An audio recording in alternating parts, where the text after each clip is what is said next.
This is NBA Youngboy. You probably already know him from his wild personality and crazy antics, but there is one thing that has raised him on top of the rap world, and that is his music. Youngboy's songs are raw, crazy, even vulnerable, and that is exactly what sets him apart in today's commercialized and mainstream music. His sound is distinct and unique. Just listen to these examples. Dumb shit, you know that I'm walking with it on me. I say stomp him, then that's when they stepping on your home. Tell them motherfucking police pick me up. I got them youngins gone crazy trying to blitz a madman.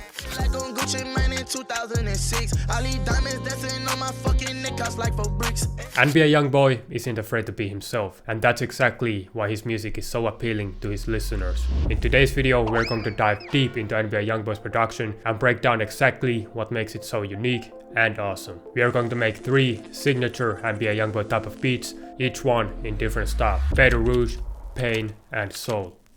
We are also going to get inside touch from one of NBA Youngboy's producers. He's going to break down one of his placements with Youngboy. Now, let's get straight into the video. Baton Rouge is definitely NBA Youngboy's signature sound. These ignorant and crazy sounding beats fit NBA Youngboy's personality and voice perfectly. You can hear this sound in some of NBA Youngboy's most iconic songs. Right foot creep, walking with that heater. Look around, stay low, make sure they don't see you.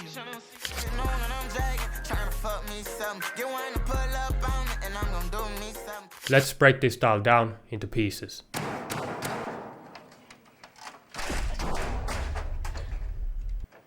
Most of NBA Youngboy's Baton Rouge influenced beats include pianos, wah guitars, crazy air candy, and bouncy, hard-hitting drums. Let's break down this beat.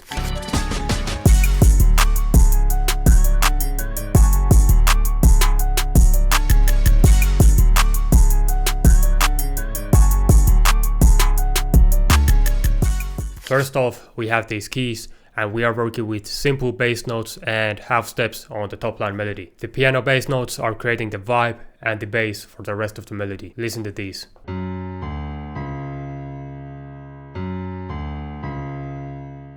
After I had these bass notes down, I added this simple melody on top of it.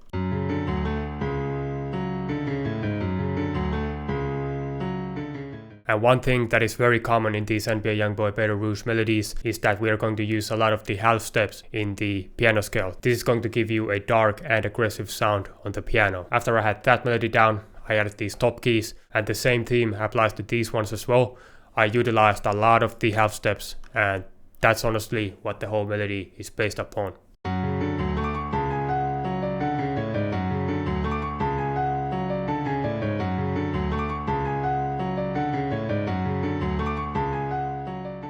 After I had the piano down, I added this very simple wah guitar from X-Man 2.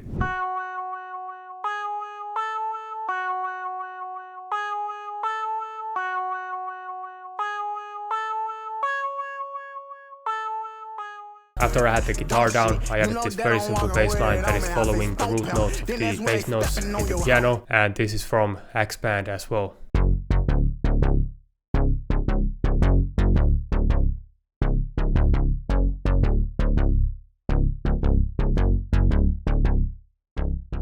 This is what everything sounds like so far.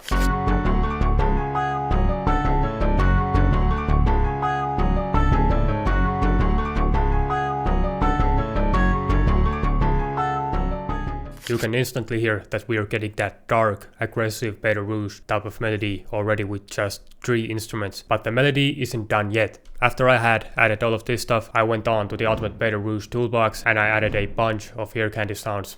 This is what they sound like.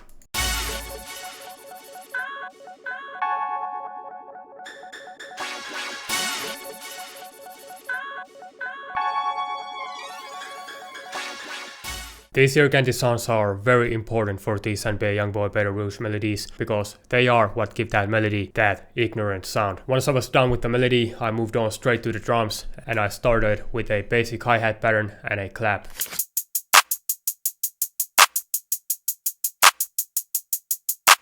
After I had added the hi-hat and the clap, I added a counter snare and a couple of perks to give the beat even more rhythm.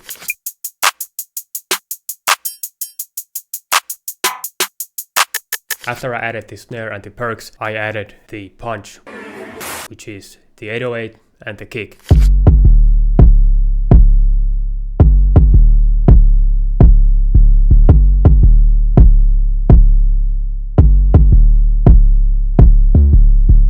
And there are a couple of other variations that people love to use on these NBA Youngboy kick and 808 patterns. This pattern is called the dun dun pattern, and the name comes from the kick and the 808 hitting 2 times like this.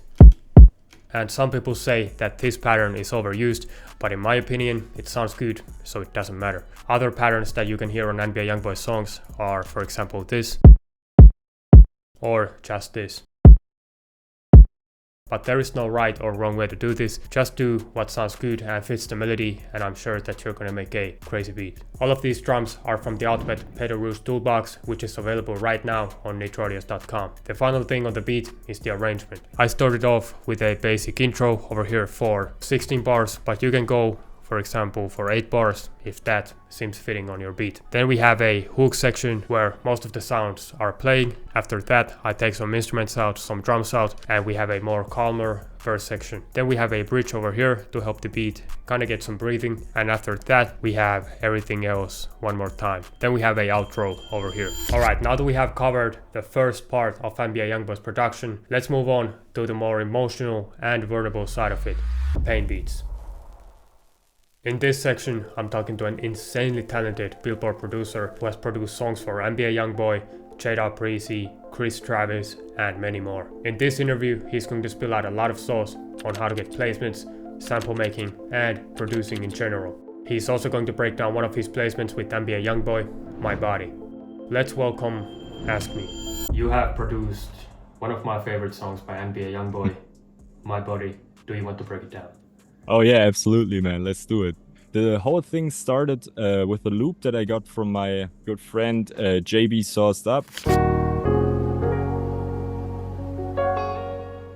My thought process with the arrangement here was like have a hook first, then go into the verse, then the bridge. The bridge is basically the intro again, which is like a pretty common arrangement, I would say. I went in and like wanted to have it unique in every part. So as you can see, there's like these guitar accents and the little piano playing, which I took out in the first part of the hook to like leave more room and make it like less exciting. That the second part of the hook where these sounds come in again will actually be like a little bit more of a wow effect maybe. For the verse part, I took out some sounds again, especially, which is like a key part of the verse. The piano isn't playing in the verse at all. It's just like this pad sound. You can listen here. That part especially is what I love about this song, is that you take the piano away because it leaves so much space for Youngboy on the song, and I don't think I have seen that before on any other beats, to take the piano out, and that was just a part that I love. Yeah, that's like something that makes the beats like super unique. The bass is also playing a big role in the verse. As you can see, it's not playing in the hook, but in the verse and the bridge it's coming back in again. How important do you think that, especially if you are someone who wants to get like these big placements, how important is it to like leave like some unique parts to the beat? Like for example, you took the piano out, you left the bass playing, you left the like 808 out from the verse a tiny bit. Like how important do you think stuff like that is if you wanna like catch an artist's attention when you are trying to get placements? Yeah, I feel like that's like some of the most important things that you can do, because like especially this part here, as you said, it catches your attention really fast and really well. So I feel like for the artists, they also will listen to this and feel be like, oh shit, yeah, that's crazy. I didn't expect the piano to drop out. So it can be like a super nice effect, and also will also create like different parts of the song where it's like not getting boring for the artist to listen to the beat. Okay, nice. Yeah, then let's talk about the drums, which are also like a pretty interesting thing about this beat. As you can already see, I left like a lot of room with the melody, and I followed this like theme for the rest of the beat as well. I tried to keep the drums like really minimalistic and have a lot of room for the artist as well.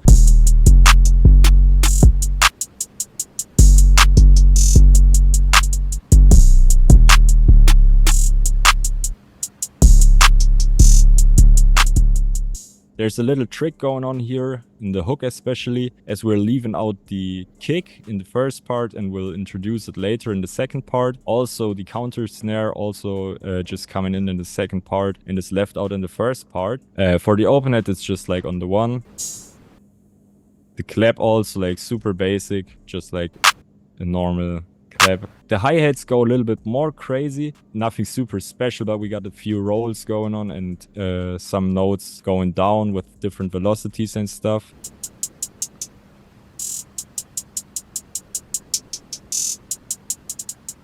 Something that is nice about them is they also got these little pauses, which are like an important part when making beats, to keep the pockets for an artist to really jump into them, like leave room for them. And in contrast to like a basic two-step pattern, something like this where you got like a little pause. Let me play it again. And then like this roll going back into the hi-hats will have like a lot of room for them to go crazy and develop unique flows. Okay, so as we've just covered the hook part of the song, I will now talk about how I made the verse, which is like a little bit different to the hook.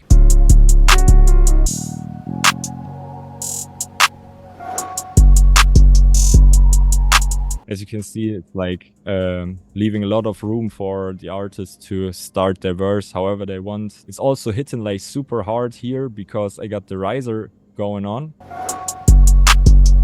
And then the 808 is coming back in, which is a pretty nice trick that you can all take advantage of. I always say like less is more when making music, so this is like my favorite saying whenever I make a beat or a song or whatever. I think as well, like, I think what that automation on the top is like EQ. Yeah, which is like a little bit of an Easter egg. I didn't actually turn it down for the part where the 808 is not playing. I've had somebody DM me and complain about this.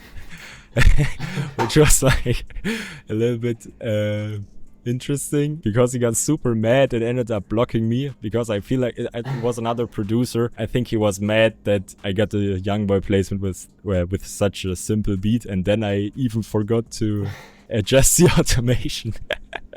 So he was like super angry and mad at me, and I feel like I believe he hasn't unblocked me to this day. So yeah, I don't know what his problem was, but I didn't really care because it just shows like you can do whatever as long as it sounds good. No one will care. For the mixing side of the beat, nothing super crazy going on, but I can share some of my little gems that I use when mixing beats to make them hit harder than the average person's beat. As you can see, I didn't do anything special on the master except for a soft clipper and a fresh air. That's like my number one little secret. Also, another trick of mine that I really like to use on basically all of my beats for the past 2 years is Cymatics Diablo. In this beat I had the light version, it's completely free. Nowadays I got the normal version, but I also only used the clip knob, so it wasn't worth to upgrade. But yeah, it's like just put it on the drum bus without the 808. You can see the 808 is going straight into the master. All other drums are going into the drum bus. Put the clip up to something about 20, 25-ish and soft clip mode, and it will make your drums super crispy. I will just show it real quick. Okay, I just turned it off.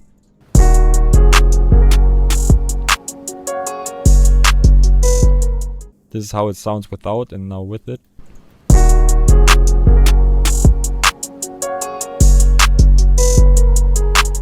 Like the clap and hi-hat and open hat are really like shining through. Another thing that's also adding to this effect is that I've got a Pultec EQ on the kick drum. Not super big of a boost here, but a little bit, so the kick drum hits even harder. But yeah, mixing is something that isn't super important as well. You can, as you can see in this case, it's just like a few EQs here and there, soft clipper on the master. Some tricks that I like to use, but the beat probably would have gotten placed without them as well. So, first off, I'd like to know, like, originally, how did you get into music?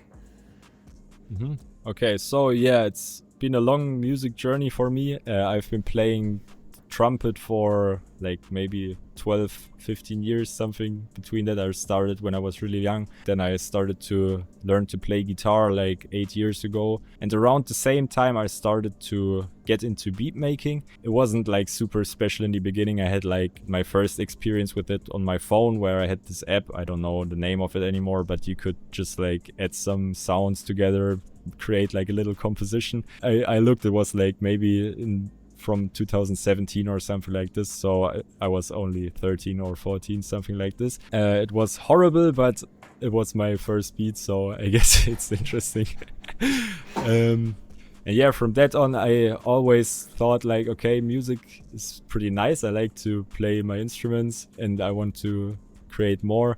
So one day a friend of mine introduced me to a software called LMMS, which is like free, and also a DAW, but like in pretty ass. Like it does have features that FL Studio has, but not as cool looking and not as easy to use. So I made a few beats with that, but didn't really like it, so I upgraded to FL pretty quick. Thinking back from the time where you started, do you remember a time where you felt like, okay, now my beats, now my loops are good enough that I can actually like start sending them out, and I can actually like start trying to sell the beats? Or do you like feel like it just kind of happened over time? Yeah, it's important to really know when the stuff is good, but it's also like hard to find the sweet spot where it's good enough to send out. And some people also sit there and wait years for their stuff to be good enough, but in that time they could have landed like major placements. When you feel like it's good enough that people would technically want to listen to it, then there's no wrong timing to start sending out stuff. Has music always been your thing, or do you have like other things alongside it, like school or a job or something like that?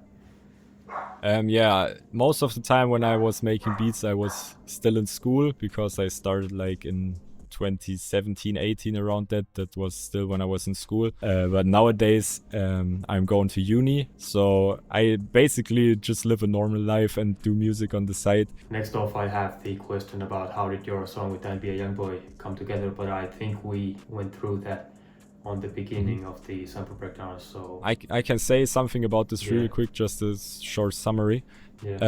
So the sample placement came that way. I sent out loops back then, just started sending out Rage loops, and I just sent like every loop that I made back then to this email list, and apparently DJ Treble was it. I didn't even know, but so I sent it to him apparently, and one day he posted an Instagram story with the sample and wrote like my first ever Rage beat. I didn't think much of it, but suddenly 1.5 years later he DMs me one day and says, yo, we're on the new Youngboy album. And my second Youngboy placement happened because through that placement I already had my foot in the door in the industry a little bit, so I was able to DM D-Rock. He's like one of Youngboy's main producers, or in his team. He gave me his email. I was like, yeah, send me some more beats. So I started like sending to him like every day everything that I would make. I didn't really expect anything to happen. I didn't hear anything from him ever, so I was just sending into pure unclarity. Like it was pretty boring, but one day it was actually crazy. I went to uni. On that day I hadn't looked at my phone until sitting in lecture in uni, and it was like super boring. So I got on Instagram, which I usually wouldn't do in lecture, but on that day I did. And an interesting thing is I got all my notifications off on all the apps to not get distracted, so I didn't see any of it coming. And I just got on Instagram and I was shocked because I had like all these notification thingies in the top, like a lot of likes, mentions, whatever. I was sitting there in lecture and was like, shit, what's going on? I look and I see D-Rock tagged me on the post that Youngboy had just dropped a new song that night. And I was like, shit, what the fuck? And then I put in my earphones in lecture, I started listening, and like 10 seconds in I heard my tag and I knew, oh shit, I just got a song with Youngboy. What are some of your go-to VSTs or effects that you love to use in your production today? Most of the time when it comes to like making melodies, I keep it super simple. My probably go-to VST is Expand 2. I think everyone has heard of that. And for the effects, as I showed in the My Body breakdown, the Cymatics Diablo and Fresh Air, that are probably my favorite VSTs for beats. For melodies, I really like Soothe 2, because you can have like a lot of clarity through that, because it like does AI shit with the EQ and filters out all the annoying frequencies. When you made the beat to My Body, did you instantly like think, yeah, this is the one, or was this like another beat type of thing? It was not special at all, Yeah. and I don't really know why it got placed. I feel like it's probably the things we talked about in the breakdown of that. It's just like the simplistic and really emotional approach on that one. If you had to start from absolutely zero, like no placements, no followers, no nothing, what would be some of the first steps you would take to get your first major placement? What I would do, I'm like big of an efficiency guy, so I usually would go ahead and try to get as much work done without spending too much time. So I would try to get like my best loops and beats that I've got. Then I would go ahead and create the biggest email list that I could possibly create, and then I would try to send my stuff to that email list. I wouldn't even focus on Instagram that much, because people don't answer DMs anyway if you don't have a following. So Right, so as y'all saw, that was an insane interview. Shout out to Ask Me for all the insane knowledge and insane sauce, and you guys should take notes on what he said on the interview. Real good stuff, man. Let's get into the last part of the video, soul beats. Soul influence samples are a major part of Youngboy's production as well. Here's a couple of songs that are in that style. Pour into my hollow, finally caught the bitch face. It ain't much that I can say, I've been thinking about vape. Sung in the choir when I was a child, when grandma died, my life got worse. Passenger side while in the ride, I made a ski mask on my shit. Let's break down this beat that I made.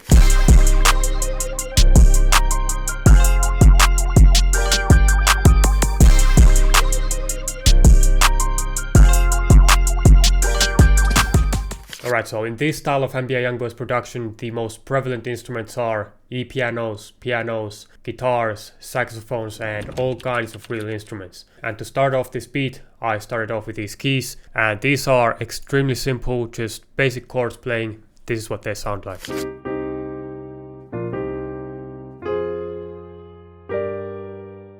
Next off, we have the top line keys, and these are from the same bank in Contact. This is what they sound like.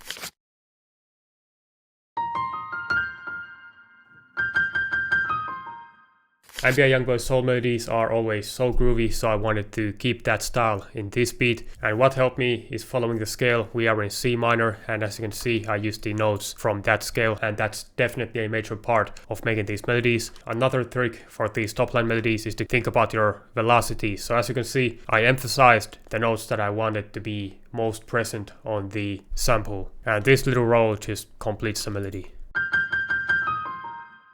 Next off, I added a bass, and this is from Contact as well. I used the Scarpy Rickenbacker bass.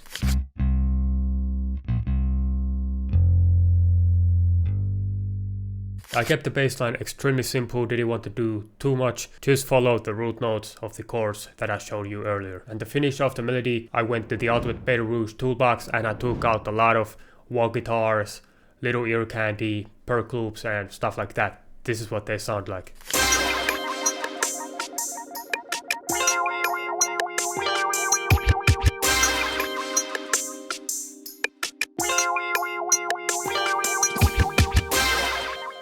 And yeah, I forgot to mention, but I also added this organ, and this is a major part of the melody. These organs are used in these types of melodies constantly, and I used the vintage organs out of Contact. This is what the organ sounds like.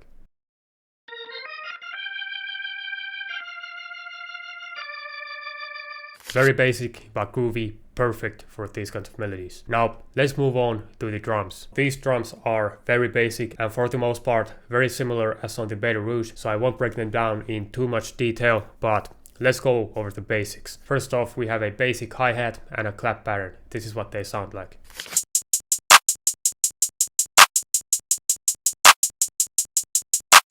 Then we have the 808 and the kick.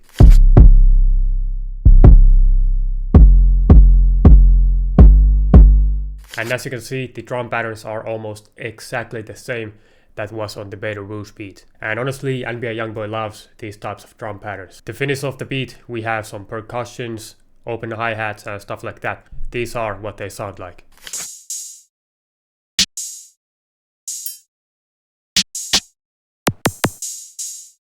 These percussions, snares and open hi-hats help establish the bounce for the beat, and they are very important. And by the way, all these drums are from the ultimate Baton Rouge toolbox. And to finish off the beat, I added this drum fill. And yeah, that's pretty much it for the breakdown. If you want to learn how to arrange these types of beats, I highly suggest you that you listen to NBA Youngboy songs and just follow the arrangement that is found over there. That is going to give you an accurate and professional arrangement. So if you want to master the arrangement, do that. But yeah, this was an insane video. If you made it all the way through, thank you bro, I appreciate you. If you learned something new, like and subscribe and leave a comment down below on what you thought of the video. But without further ado, see you on the next video. Peace.